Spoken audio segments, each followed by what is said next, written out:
राधे कृष्णा दोस्तों। तो चलिए हम आज की कहानी को शुरू करते हैं। बहुत पुरानी बात है। किसी गांव में बहुत जोर की बर्फ पड़ रही थी और बहुत तेज ठंडी हवाएं चल रही थी।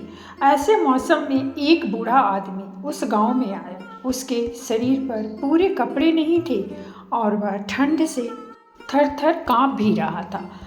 वह हर घर के दरवाजे पर जाकर यह आवाज़ लगा रहा था, कोई मेहरबान है जो इस भूखे और सर्दी से ठिठुरते भिखारी को कुछ खाने को दे दे।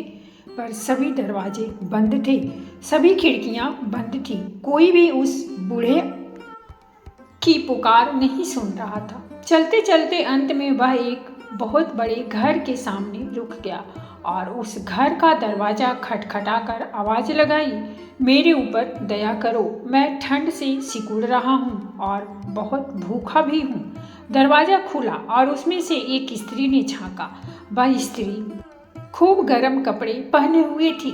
उसका रंग गुलाबी था तथा वह किसी बड़े घर की दिखाई देती थी, पर उसकी शक्ल से लगता था कि वह अच्छे स्वभाव की नहीं थी। वह उस बूढ़े को छिड़कती हुई सी बोली, तुम्हें क्या चाहिए? मुझे बहुत काम है। बूढ़े ने कहा, मेरे ऊपर दया करो, मैं बहुत भूखा हूँ, मुझे रोटी की खुशबू आ रही है तो मैं इधर आया। स्त्री ने फिर से बुरा सा मुंह बनाते हुए कहा, तो क्या यह रोटी मैं तुम्हारे लिए बना रही हूँ? ये रोटियां तो केवल मेरे अपने घर के लिए ही काफ़ी है, इसीलिए मैं बे तुम्हें नहीं दे सकती। और वह दरवाज़ा बंद करके वहाँ से अंदर चली गई। वह बूढ़ा आदमी कुछ पल तो वहाँ खड़ा रहा और फिर वहाँ से यह कहता हुआ चला गया, मैं इस घर को याद रखूँगा। फिर वह अपनी बात दोहराता जा रहा था, कोई दयालु मेरे ऊपर दया करे, इस भूखे को खाना दे। मैं सर्दी से ठिठुर रहा हूँ, पर ठंड बहुत थी, इसीलिए सभी घरों के दरवाजे बंद थे, खिड़कियाँ बंद थी। आखिर उसने एक झोपड़ी का दरवाज़ा खटखटाया। दरवाज़ा खुला और उसमें से एक स्त्री ने बाहर देखा। उसने फटे कपड़े पहने हुए थे और उसके पैर भी नंगे थे, लेकिन वह स्त्री बहुत दयालु लग रही थी। जैसे ही उसने एक बूढ़े आदमी को ठंड से सिकुड़ते हुए देखा तो बोली, बाबा आप इस समय बाहर कैसे? आप अंदर घर में आए और रसोई में बैठकर थोड़े गर्म हो लें, बाहर तो बहुत ठंडा है। उसने उस बुजुर्ग का हाथ पकड़ा और सहारा देकर उसे रसोई घर में ले गई।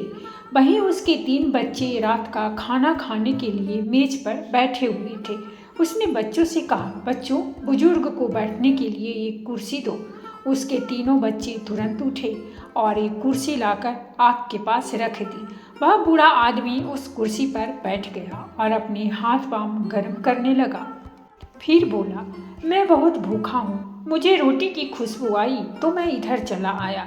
स्त्री ने एक लंबी सांस लेकर कहा, अफसोस मेरे पास यही एक रोटी है, अगर यह रोटी खत्म हो गई तो हमारे घर में और कुछ खाने को नहीं है।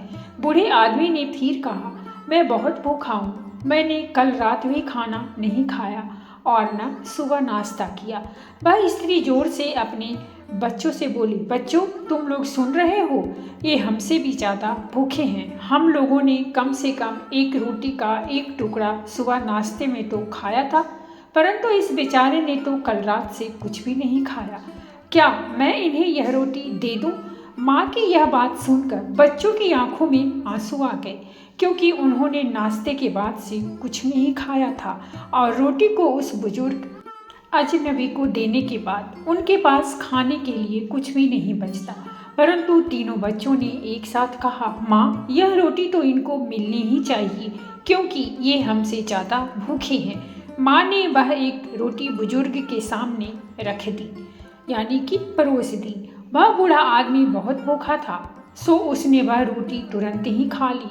फिर उसने अपनी फटी चादर अपने शरीर के चारों ओर कसकर लपेटी और बोला, मैं इस घर को याद रखूंगा। आपने मेरी इस बुरे समय में बहुत सहायता की, मैं किस प्रकार आपकी सहायता करूं? स्त्री ने जवाब दिया, मेरे लिए आप भगवान से प्रार्थना करें, मुझे कल कहीं काम मिल जाए, क्योंकि जब तक मुझे कहीं काम नहीं मिलेगा मेरे बच्चे को रोटी नहीं मिलेगी। बूढ़े ने कहा, मैं अभी आपके लिए भगवान से प्रार्थना करता हूँ कि आप कल सुबह जो भी काम शुरू करें वह सारे दिन चलता रहे। इतना कहकर वह बूढ़ा उठा और दरवाज़ा खोलकर बाहर चला गया। अगली सुबह तीनों बच्चे जल्दी उठ गए और खाने के लिए कुछ मांगने लगे। स्त्री ने एक आह भरी और बोली, मेरे प्यारे बच्चों, तुम्हें मालूम है कि घर में जो कुछ भी था वह सब कल रात मैंने उस बुजुर्ग को दे दिया था। अब तो घर में कुछ भी नहीं है, पर हाँ, मेरी टोकरी में एक लाल रंग का कपड़ा पड़ा है, तुम वह ले आओ। उसे बेचकर मैं कुछ खाना खरीद कर लाती हूँ। तीनों बच्चों एक साथ बोल पड़े, पर वह तो आपकी नई चादर है माँ, और आपके लिए इस ठंड में चादर बहुत ज़रूरी है। माँ बोली, कोई बात नहीं बच्चों, तुम चिंता न करो। अभी तो तुम लोग नापने के लिए गज ले आओ ताकि यह पता चल सके कि वह है कितना। एक बच्चा उठा और कपड़ा और गज दोनों ले आया और उस स्त्री ने उस कपड़े को नापना शुरू किया। 1 गज, 2 गज, 3 गज, 4 गज। यह क्या, यह कपड़ा तो खत्म होने पर भी नहीं आ रहा, और मुझे अच्छी तरह याद है कि यह कपड़ा 3 गज से ज़्यादा नहीं थी। अभी कितना और है? 5, 6, 7, 8 गज। यह क्या हो रहा है? 9, 10, 11, 12 गज। हे भगवान, हम पर दया करो, यह कपड़ा तो खत्म ही नहीं हो रहा। 13 गज, 14 गज। ऐसा लग रहा था कि जैसे वह कपड़े अनगिनत गज लंबे हो गए हों और ख़त्म ही न हो रहे हों। उसने सुबह यह काम शुरू किया था और दोपहर तक उसका वह छोटा सा कमरा उस लाल कपड़े के ढेर से भर गया। बच्चे खुशी से बाहर भागे और पड़ोसियों को खबर दी। पड़ोसी भी इस जादू को देखने आए और कपड़े के ढेर को देखकर आश्चर्य से बोले, अरे तुम्हें इतना कपड़ा कहाँ से मिला? स्त्री ने कोई जवाब नहीं दिया और उसके हाथ कपड़ा नापते रहे और नापते रहे, और यह काम सूरज डूबने तक चलता रहा और चलता रहा। उस समय तक उसकी छोटी सी झोपड़ी उस खूबसूरत लाल कपड़े से भरी पड़ी थी। अब वे लोग गरीब नहीं रहे। उस लाल कपड़े को बेचकर उन्होंने बहुत धन कमाया। ऐसी बातें छिपी नहीं रहती। यह खबर उस बुरे स्वभाव वाली स्त्री के पास भी पहुंची, जिसने उस बूढ़े को उस रात दुत्कार कर भगा दिया था। उसने सोचा, ओह, लगता है वह बूढ़ा कोई आम इंसान नहीं था। अगर मैं उसे उस दिन न भगा देती तो वह मुझसे भी यही कहता कि कल सुबह तुम जो भी काम शुरू करोगी वह सारा दिन चलता रहेगा। अगर अब की बार वह इधर आया तो मैं उसे जितनी रोटी की मांग जरूरत होगी उतनी ही दे दूंगी, और फिर मैं देखती हूँ कि मेरे सिवा इस गांव में सबसे अमीर कौन होता है। अब उसके दरवाजे और खिड़कियाँ हमेशा खुले रहते और वह भी सड़क पर हर आने जाने वाले पर नज़र रखती। ठंड अभी भी बहुत थी, पर धन के लोभ में वह अब अपने घर के दरवाजे खिड़कियां बंद ही नहीं करती थी। आखिरकार एक शाम उस बूढ़े की आवाज़ सुनाई दी, कोई दयालु है जो मेरे ऊपर दया करे, इस भूखे और सर्दी से ठिठुरते भिखारी को खाना दे। वह स्त्री तो इस ताक में ही बैठी थी कि वह कब भिखारी आए और कब वह उसे खाना खिलाए। जैसे ही उसने उस भिखारी की आवाज़ सुनी, उसने तुरंत ही उसको बुलाया और कहा, आओ आओ, अंदर आ जाओ, इसे अपना ही घर समझो। यह लो, इस कुर्सी पर बैठो और एक प्याला चाय पीकर थोड़ा गर्म हो लो। बोलो, मैं तुम्हारी क्या सेवा कर सकती हूँ? वह बूढ़ा कुर्सी पर बैठ गया और चाय पीता हुआ बोला, मैं बहुत भूखा हूँ। रोटी की खुशबू आई तो इधर चला आया। अरे तुम भूखे हो? यह लो रोटी, सब्जी, दाल, चटनी आदि, और जितना चाहे उतना खाओ। चाहे मैं भूखी रह जाऊं, परंतु मैं तुम्हें रोटी जरूर खिलाऊंगी। उस रात बूढ़े ने बहुत अच्छा खाना खाया। खाना खाकर वह बोला, बहुत बहुत धन्यवाद, मैं इस घर को याद रखूंगा। स्त्री ने उत्सुकता से कहा, और क्या? बूढ़ा मुस्कुराकर बोला, मैं भगवान से प्रार्थना करता हूँ कि जो भी काम तुम कल सुबह करो वह सारा दिन चले। यह कहकर वह बूढ़ा चला गया। जब वह बूढ़ा चला गया तो वह स्त्री खुशी से चीख पड़ी, अरे अब मैं क्या करूँ? हाँ, मैं कल सुबह से पैसे गिनना शुरू करती हूँ ताकि मेरा वह काम शाम तक चलता रहे। पर मैं इतने सारे पैसे रखूंगी कहाँ? मुझे उन्हें रखने के लिए पहले से ही कुछ थैले बना लेने चाहिए। मैं कुछ कपड़ा काट लूँ, रात भर में मैं उस कपड़े से कुछ थैले सिल लूँगी और सुबह तक मेरे पैसे रखने के लिए तैयार हो जाएंगे।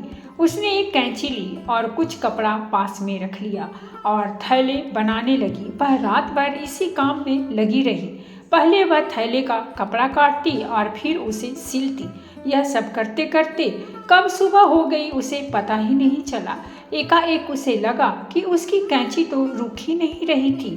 वह उससे रख भी नहीं पा रही थी, बल्कि एक प्रकार से कैंची उसके हाथ से कह रही थी कि मुझे चलाओ। यह महसूस होते ही वह तो घबरा गई। ओह, यह क्या हो रहा है? यह तो खुद कटा जा रहा है। कैंची, रुक जाओ। पर कैंची थी कि रुकने का नाम ही नहीं ले रही थी। वह तो बस कपड़ा काटती ही जा रही थी, काटती ही जा रही थी। वह स्त्री घबराहट में चिल्लाई, ओ कैंची, रुक जाओ। अरे मेरी कुर्सी की गद्दियाँ, पर्दे, चादर सभी कट गए हैं। अरे कालीन भी, तकिए के गिलाफ भी। हे भगवान, अब मैं क्या करूं? पर कैंची थी कि रुकने का नाम ही नहीं ले रही थी और घर में जो कुछ भी था वह सब काटती जा रही थी। इतने में ऊपर से उसका पति आया तो कैंची ने उसके कपड़े भी काटने शुरू कर दिए। वह अपनी पत्नी पर चिल्लाया, यह सब तुम क्या कर रही हो? मेरे कपड़े क्यों काट रही हो? रखो कैंची नीचे। स्त्री रोती सी बोली, मैं नहीं रख सकती, मुझसे यह कैंची रखी ही नहीं जा रही। खच खच खच। अब कैंची उसके पति की कमीज काट रही थी, फिर मोजे, फिर जूते। सुबह, दोपहर, शाम कैंची चलती रही और चलती रही और जब तक चलती रही जब तक रात नहीं हो गई। और घर में जब सब कुछ कट गया तब कहीं जाकर वह कैंची रुकी। उस स्त्री की समझ अब आ चुकी थी कि ये सब उसके लोभ का नतीजा था। तो दोस्तों, ये थी हमारी आज की कहानी और अगर कहानी अच्छी लगी हो तो प्लीज़ हमारे चैनल को सब्सक्राइब कीजिए, वीडियो को लाइक और शेयर जरूर कीजिए। कहानी सुनने के लिए बहुत बहुत धन्यवाद। मिलते हैं एक नई कहानी के साथ।